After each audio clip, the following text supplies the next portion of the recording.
ரவி என்ற பையன் தன்னுடைய காதலி தன்னை பிரிஞ்சு போனதை நினைச்சு தினமும் அவங்க ரெண்டு பேரும் வந்து வந்து போன பூங்காவுல ரொம்ப சோகமா ரொம்ப வருத்தத்தோட உட்கார்ந்துட்டு இருக்கான்.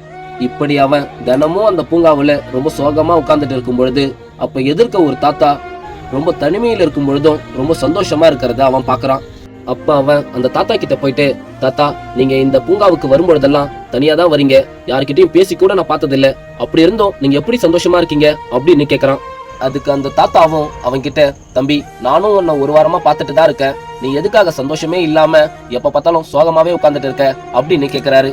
அதுக்கு அவனும், தாத்தா, நான் உயிருக்கு உயிரா ஒரு பொண்ணை காதலிச்சேன், அவதான் என் வாழ்க்கையோட மொத்த சந்தோஷமும், ஆனா இப்ப அவ என்ன வேணான்னு சொல்லிட்டு போயிட்டா, அப்புறம் எப்படி என்னால சந்தோஷமா இருக்க முடியும் சொல்லுங்க அப்படின்னு கேக்குறான்.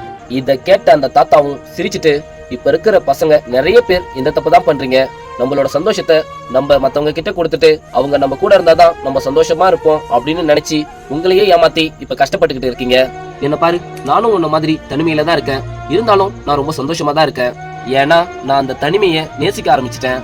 உனக்கு ஒண்ணு தெரியுமா, நீ தனிமையை நேசிக்க ஆரம்பிச்சிட்டா உன் கூட ஆள் இருந்தாலும் நீ சந்தோஷமா தான் இருப்ப, ஆள் இல்லைனாலும் நீ சந்தோஷமா தான் இருப்ப.